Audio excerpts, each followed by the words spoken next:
Hey everybody, Ethan here, and you're on my side of the room. And you all know what time it is. Temu time. Alright, so not a lot in terms of like grams and ounces, but let's observe the latest addition to the music side of the room here, which has now been invaded by Lego minifigures. Although some of them are actual legit Lego, like, oh, I don't know, that one and that one. And then there's these fakers. But yeah, when I had all these minifigures laid out, I was like, oh my god, this is taking over. This is the equivalent of this. Only like on a smaller scale, obviously. And I don't really want to build polished shelves for Lego. Not to say that I couldn't, I'm just saying I don't want to. So here they are in their glory, and they're about to be joined by a bunch more. So with that being the case, let's talk about the things that have nothing to do with minifigures. I got yet another crossbody bag, because reasons. And I got a backpack, because reasons. Let's take a look. So let's rewind here. This is my previous crossbody bag that I actually do use. Exhibit A, you can see stuff in there. And I'm like, let's go for two. One thing about this bag is it played like it had a charging port. This is just a little rubber pass-through. You don't actually plug into it, you actually just pass a cable through that. So, I mean, nice, but okay. I have a laptop bag that actually does do the charging thing, like you plug in that and then there is a cable, like, more cleverly internally to stick a battery on. So I was kind of amazed that for $5 this would have that, and it doesn't. So this was less, I believe. I don't have the prices going at the moment, but I will, of course, be superimposing just like I did in previous videos. But this is just another one of these crossbody bags. But let's see how many pockets we're talking here. There is no port as such. This is supposed to be for your earbuds. This is just so water can get in and ruin your stuff. All right, so this is pretty stripped down. There's just this front pocket and then this big pocket, and that's it. So this has a little more to it, so I think that's why it cost the extra few bucks. This I think will be good for grab and go. This was great for the parks, so I got no problem using this for the parks. And then having that pass through cable so I can plug it into a battery bank if we are slamming the parks for some kind of reason, then it's nice to have. But I'm really a convert to this. I totally blame and or thank Pack Hacker for turning me on to this idea of wearing a crossbody bag across my front. Hitting the parks, this works out fantastic. I have immediate access to stuff like, my wallet or my camera grip that I use to hold the phone reasonably steady, and also so I don't get the shakes from doing this all day. So this is, I think, more like just on the town, like I'm going to the grocery or whatever, just throw my wallet and stuff in there, grab and go, the end. This is a little more involved. So cruising, hitting the parks and all that, I think that's more what that's for.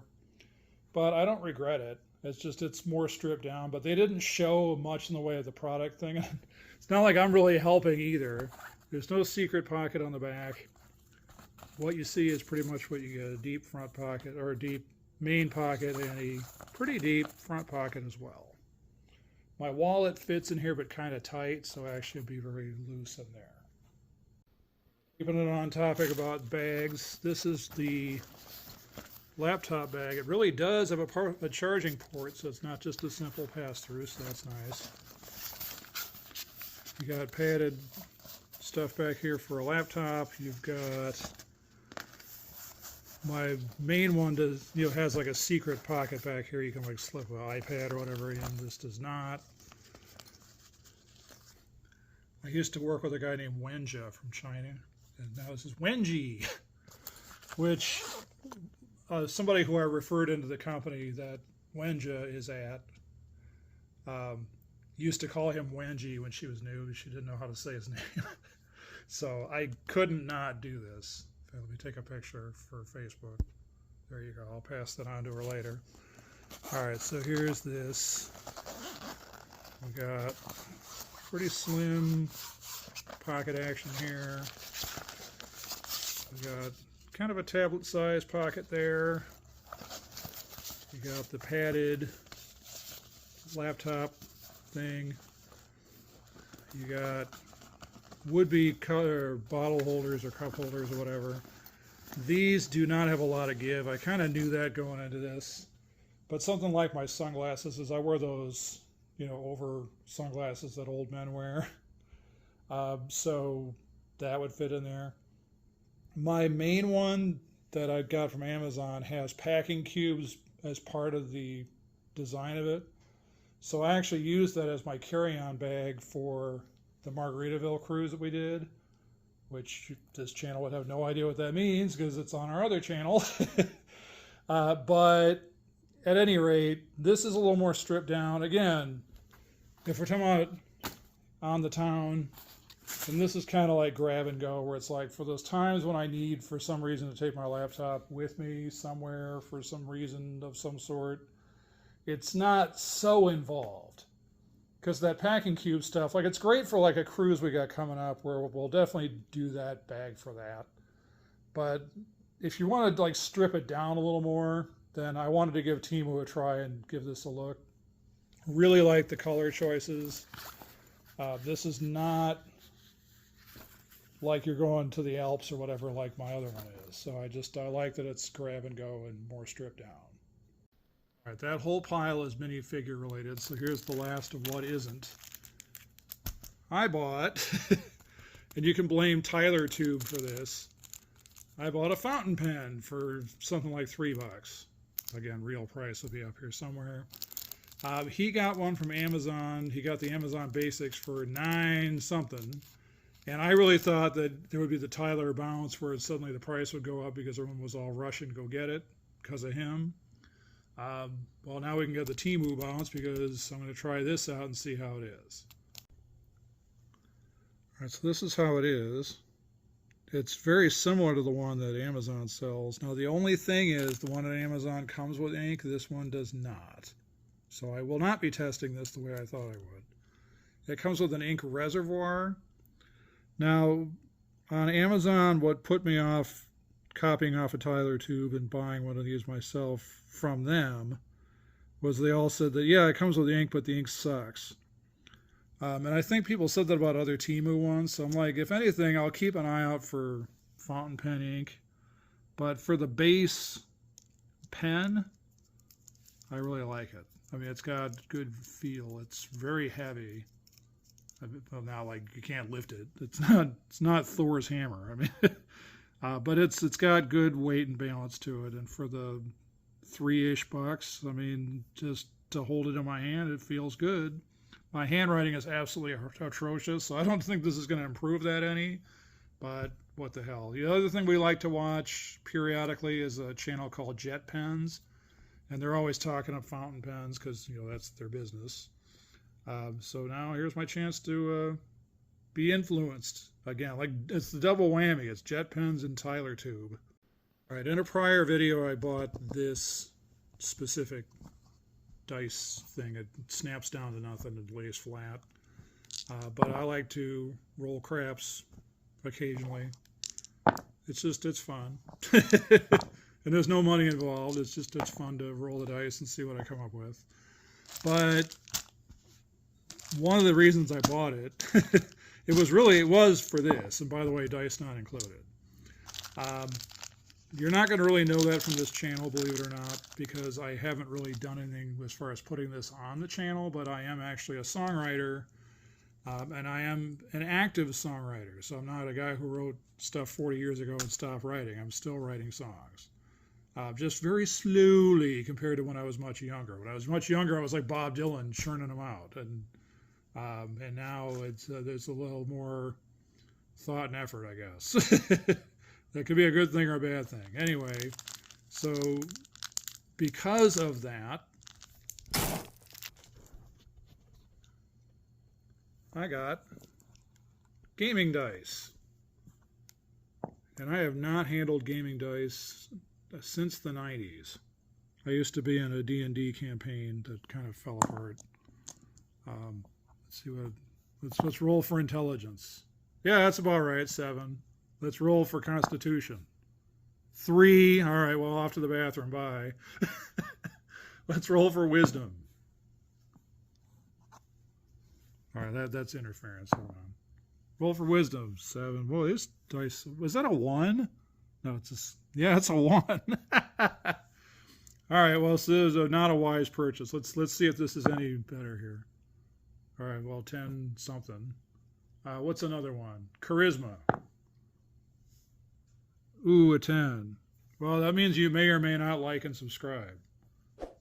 What's this one say about wisdom or about charisma? 17. Hey, now you gotta like and subscribe. Come on. Anyway, yep, these pretty much play out like the D&D dice I used to have. These were really cheap, as the little price over thing is probably saying right now. I actually got these as a prop. Not that I'm going to necessarily shoot a music video, but it's kind of that idea. And so it may be more of a photo prop than like a video prop, but for the couple of bucks, sure. And Jamie is a big gamer. Like, we don't do like D&D. We don't sit there and play D&D all night. But we kind of do lately. Because on Mercari, we got a PS2. She was saying this is like her 4th PS2 she's had to get because reasons. And certain people know what they did. So this is probably then, I don't know what copy of Baldur's Gate she's on now, but we're playing it again. The last time I played Baldur's Gate was when we lived in Illinois together, before we moved to Florida. And we were actually in the middle of playing 2 when the PS2 got stolen. So, yeah. So, by the way, about Mercari, not to diss, but I'm just keeping it real. I am not buying any more games from Mercari. This one works. I got Lego Star Wars, garbage. Got Lego Star Wars 2, garbage. Got this, garbage. I've got Lego Batman coming, and then I hope it works. I mean, it'd be nice to have a game that isn't Baldur's Gate I can play. You know, not that I hate it, but I'm just saying I want to play other stuff now that I got the PS2 going on. Anyway, this seller on Mercari, by the way, I don't have the deets in front of me, but I'm very happy with my purchase, just so they know. And they made good, and it works. And there we go. Back to the action. All right. Last but not least is minifigs galore. Probably more minifigs than last time. And considering that was like a half an hour video of some hardcore filming and explaining and stuff, there's just a lot to unpack, literally. So what I'm going to do is just do like I did last time. I'm going to undo all these, then I will set them up and then put the prices. And it kind of had to do a superimposing like what these even are.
so that was a lot of minifigures.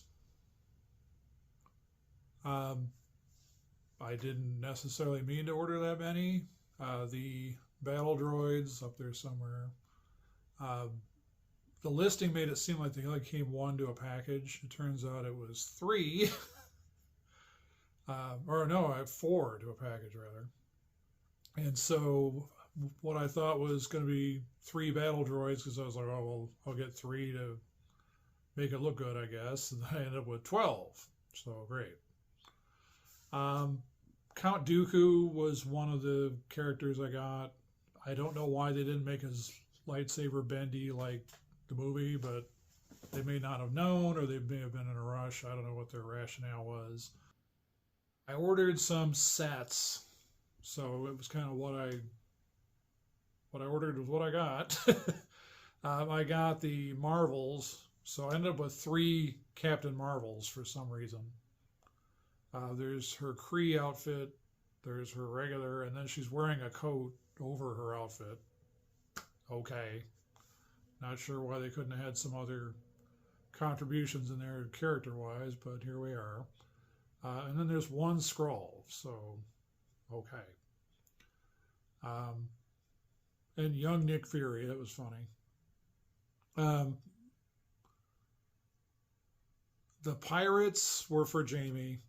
So while I've got a mess of minifigures in this load, they weren't all for me. But I don't know what we're going to do with these things.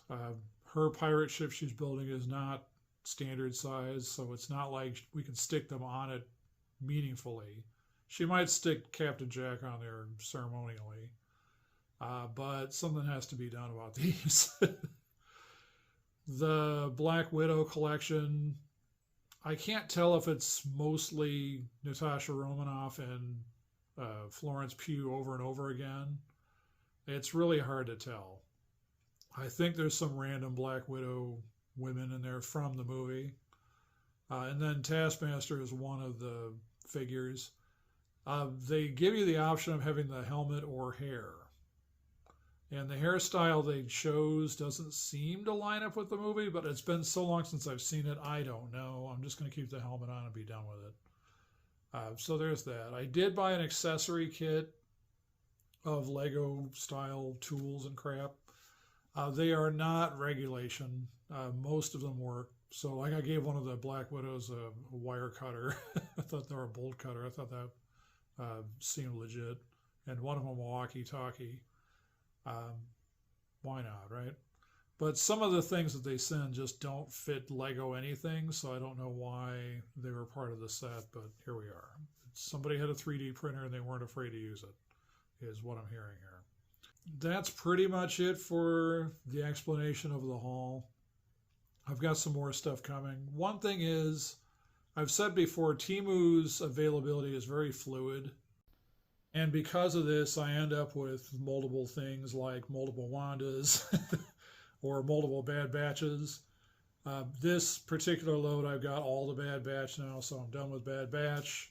The excess, I think I'm going to ship to my stepdaughter. I think that she and the gang would appreciate that. My goal is not to be overrun with minifigures, and yet here I am. So there's that. A note about the why of it. I didn't kind of realize it when I was doing it, but there's a blend of factors here, one more than the other, I think. The lighthearted, fluffy version is I'm in my 50s. And the thing that you do when you're in your adulthood, and then to a certain extent, is you kind of like get revenge on your childhood. All the stuff you were denied when you were young, for any number of reasons, you now have the power to correct it. So if there was something you really, really wanted when you were, say, 8, when you're 48, you can come back guns a-blazing and say, all right, I really wanted that bicycle or that minifigure or that keyboard or whatever the issue is, and go get it. You might pay through the nose to get it, but if you really, really want it so bad, you can move the necessary heaven and earth and get it. So that's some of this. That's some of this minifigure jazz. I like it. It's creature comforts for me. It's kind of overrunning my life right now, so that's an issue. But I mean, the same is said for my little Star Wars shrine. I'm very selective about what Star Wars stuff I get. I don't have a massive collection of it like one would think if they knew me personally. But, yeah, I got my little shrine and it's creature comforts. It's stupid, and I know it's stupid, but, welcome to adulthood. The more serious and depressing, I think, version is, you may notice in our videos lately, there's no dogs. Now, I'm happy to report they're not dead. And I am happy to report they're in a place where we can go see them. So it's not like, again, they've fallen off a cliff somewhere or abducted by aliens. When we got the dogs, we set it up with the family that there were 2 roads we can go down. One was to do fostering, and one was to do, like, we take the dogs over permanently. Well, they kept saying, oh, well, they're your dogs. We'll kind of give you child support along the way, but beyond that, I mean, we don't know when we can have the dogs back, so we're just going to have to say it's open-ended, and that's the end of it. Well, they had moved from another state to come to here, but they moved to a place where they couldn't have dogs. Well, now they got a house, and word got back to me that that was the case because the people we got the dogs from are my boss's cousins. So they told her, and she told me. I don't think it wasn't tell her to tell me. I think it was just that they were talking because they talked to each other, and then she was like, ooh, guess what? They got a house. And I told Jamie that, and then she's like, I all but guarantee they're going to say, hey, can we have the dogs back? And wouldn't you know it, a few weeks later, here came the text asking for the dogs back. And to be fair, because this is a very controversial topic with people at, say, the dog park. They're like, oh, how can you give up your dogs? It's like, well, but they're not our dogs. We were more than happy to foster them. We were more than happy and willing to take them on full on permanently. But first and foremost, it's their dogs. And there's kids involved. And when the kids are like, we really want our dogs back, we're not going to be the ones to stand in the way of that. So it'd be one thing, like, we didn't pay to take the dogs from them. If anything, we paid the apartment place to have the dogs here. But again, that was all through mutual arrangement. That was all like, we understood what we were getting into. We didn't expect the people we were fostering from to pay for literally everything. They're feeling really guilty that this whole thing went down the way it did. We've assured them there's no reason to feel guilty about how it went down because it basically had a happy ending. They got their dogs back. We had some dog companionship for about 10 months. There's definite pros and cons. When our dogs died, we did a lot of grief shopping. And because it was very traumatic, our dogs died very suddenly, all in the same year, and it was the pandemic, so 2020. But, to lose both our dogs very suddenly, it was just very traumatic for us. And then this happened as a direct result of it. This was grief shopping. A big percent of what that started out as was grief shopping. Jamie did it. I did it. I enabled her. She was not saying no to it. And it just as easily could have been, music equipment or whatever, but it ended up being nail polish. Now, to be fair and honest and real, Jamie uses all this nail polish. At some point or another, she gets around to picking stuff off from the high shelf and the low shelf and the middle shelves and using it and trying new things out all the time. In fact, I'm looking at her desk off camera right now. She's got stuff from like Dollar General or Pop Shelf that it would seem like it's like she bought it for $1 and forgot about it. No, she comes back and uses it. So, it's really a thing. This is decoration, but this is grief shopping. But it was funny. I told Jamie, I said, it really hit me. I think I'm grief shopping because of the dogs being gone. And she says, no, you're not. And then I got another Temu load. She's like, all right, yeah, you're grief shopping. I see it now. And the thing is, the dogs aren't dead. And we're relieved and happy that we were able to do what we did for the dogs, and that they're in a new place, a new house with a yard and all this stuff that they didn't have here. And they, they don't have apartment living anymore. They got house living, like they used to have in their old place. And so, we're thrilled that the dogs are well taken care of and that they're back with their original family and everything. And again, we're thrilled we can go back and visit them. It's still a loss. And me working from home and being around the four walls all day while Jamie goes off to work, she has a break from it, whereas I'm constantly reminded that, like, we're alone. And it's not nasty. You know what I mean? And if it's such a big deal, like, we could stop buying the Lego stuff and nail polish, I suppose, and go get more dogs if we really wanted to. But we also looked at our lives, and, like, we didn't, honestly, keeping it real, we didn't want to get dogs when the dogs came along. The opportunity presented itself where we were kind of like a last resort, so that the dogs didn't have to be sent to a shelter or worse. I mean, I think it would have been a shelter. I don't think it would have been worse. But, that was an adjustment. We adjusted. There were definite pros and cons. But looking at our lives and the stuff that we do and want to do, we're better suited to not have dogs. And so that way we just kind of get up and go and do our thing. And it really brings the cost way down on, like, say, cruising. We don't have to do boarding anymore, which that is a big cost. Boarding alone, just for some kind of trip, even like a couple of days, it adds up. It's in the hundreds. Anyway, I just wanted to say something officially on the record about where the dogs went. I really haven't had time to sit down and talk to the camera like this, so today's the day. Anyway, I really appreciate if you watched this far in the video. I hope that you like the Temu jazz. More is coming, not as much as has been coming.